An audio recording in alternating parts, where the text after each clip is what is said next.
ಜೈ ಭೀಮ್.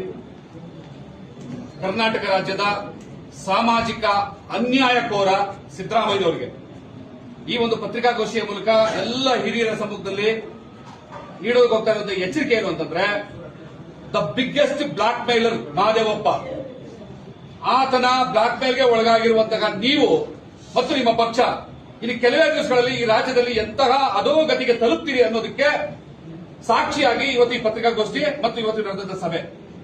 ಮೊದಲನೇದಾಗಿ ನಾವು ನಿರ್ಣಯ ಮಾಡಿದ್ದೀವಿ, ಒಂದು ದಾವಣಗೆರೆ ಮತ್ತು ಬಾಗಲಕೋಟೆ ಏನು ಉಪಚುನಾವಣೆ ಇದೆ ಅಲ್ಲಿ ನೀವು ಮತ್ತು ನಿಮ್ಮ ಪಕ್ಷ ಸರ್ವನಾಶ ಆಗ್ತೀರಿ, ಇದು ಸತಸಿದ್ಧ. ಆ ಒಂದು ನಿರ್ಣಯವನ್ನ ನಾವಿಲ್ಲಿ ಕೈಗೊಂಡಿದ್ದೀವಿ.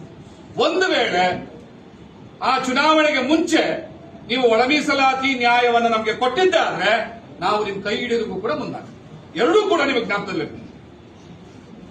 ಮತ್ತೆ ಮುಂದುವರೆದಂತೆ ಇದೇ ರೀತಿಯಾದಂತಹ ಒಳ ಮೀಸಲಾತಿಯ ಅನ್ಯಾಯವನ್ನು ನೀವು ಮುಂದುವರಿಸಿದ್ದೆ ಆದ್ರೆ ನಾವು ಇಡೀ ಮಾದಿಗ ಸಮುದಾಯದಿಂದ ತೊಡೆ ತಟ್ಟಿ ಚಾಲೆಂಜ್ ಮಾಡ್ತಾ ಇದ್ದೀವಿ.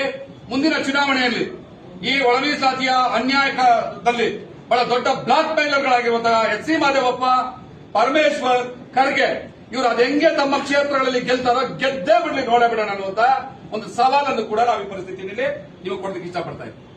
ಇದಾಗಬಾರದು ಅನ್ನೋದಾದ್ರೆ ಮೊನ್ನೆ ಏನು 27ನೇ ತಾರೀಕು 2ನೇ ತಿಂಗಳು 26ನೇ ಇಸ್ವಿನಲ್ಲಿ ಡಿಪಿಆರ್ ನಿಂದ ಒಂದು ನೋಟಿಫಿಕೇಶನ್ ಹೊರಡಿಸಿದಿರಿ, ಅದನ್ನ ಸಂಪೂರ್ಣವಾಗಿ ಯಾವುದೇ ಷರತ್ತುಗಳಿಲ್ಲದೆ ಕೂಡಲೇ ಅದನ್ನ ವಾಪಸ್ ತಗೋಬೇಕು. ಅದನ್ನ ವಾಪಸ್ ತಗೊಳ್ಳದೆ ಹೋದ್ರೆ ನಿಮ್ಮ ಪಕ್ಷದ ನಿಮ್ಮ ರಾಜಕಾರಣದ ಮರಣ ಶಾಸನವನ್ನ ನಾವು ನಿಮಗೆ ವಾಪಸ್ ಕೊಡ್ತಾ ಇದ್ದೀವಿ ಅನ್ನುವಂಥದ್ದು ಎಚ್ಚರಿಕೆಯನ್ನ ಈ ಪತ್ರಿಕಾಗೋಷ್ಠಿ ಮೂಲಕ ನಾವು ಕೊಡ್ತಾ ಇದ್ದೀವಿ.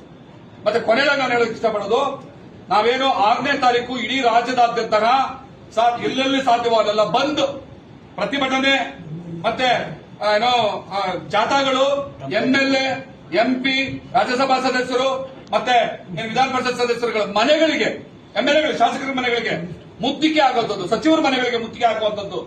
ಆ ಸಂದರ್ಭದಲ್ಲಿ ಏನಾದರೂ ನಮ್ಮ ಕಾರ್ಯಕರ್ತರುಗಳಿಗೆ, ನಮ್ಮ ಬಂಧುಗಳಿಗೆ ಪ್ರಾಣಾಪಾಯ ಉಂಟಾಯಿದ್ರೆ ಯಾಕೆ ಅಂತ ಹೇಳ್ತಾ ಇದ್ದೀನಿ ಅಂತಂದ್ರೆ, ನಾವು ಇದನ್ನ ಕೇವಲ ಕಾಗದ ಗೂಬಕ್ಕರ್ ಕಥೆ ಹೇಳುವ ರೀತಿಯಲ್ಲಿ ಪ್ರತಿಭಟನೆಯನ್ನ ಕರೆ ಕೊಟ್ಟಿರೋದಲ್ಲ. ಮಾಡು ಇಲ್ಲವೇ ಮಡಿ, ಇದು ನಿನ್ನ ಸಮುದಾಯದ ಕೊನೆಯ ಅಸ್ತಿತ್ವ.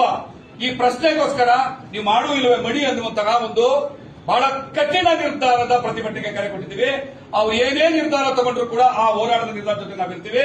ಏನಾದ್ರೂ ಪ್ರಾಣಾಪಾಯ ಆದ್ರೆ ಕೊಲೆಗಡಕ ಸರ್ಕಾರ ಅನ್ನುವಂತಹ ಅಣೆಪಟ್ಟಿಯನ್ನ ನೀವು ಒತ್ಕೋಬೇಕಾಗ್ತದೆ ಒಂದು ಎಚ್ಚರಿಕೆಯನ್ನ ಈ ಸಂದರ್ಭದಲ್ಲಿ ಕೊಡ್ತಾ ಇದ್ದೀವಿ. ಮತ್ತೆ ಅದನ್ನು ಮೀರಿ 12ನೇ ತಾರೀಕು ಸೆಷನ್ ನಡೀತಾ ಇರ್ತದೆ, ಅದು ಕ್ಯಾಬಿನೆಟ್ ಇದೆ. ಗುರುವಾರ ಬೆಂಗಳೂರಿನಲ್ಲಿ ಏನು ಒಂದು ಮಹಾ ಪ್ರತಿಭಟನಾ ಸಮಾವೇಶಕ್ಕೆ ಕರೆ ಕೊಟ್ಟಿದ್ದೀವಿ. ಆ ಮೂಲಕ ಕೂಡ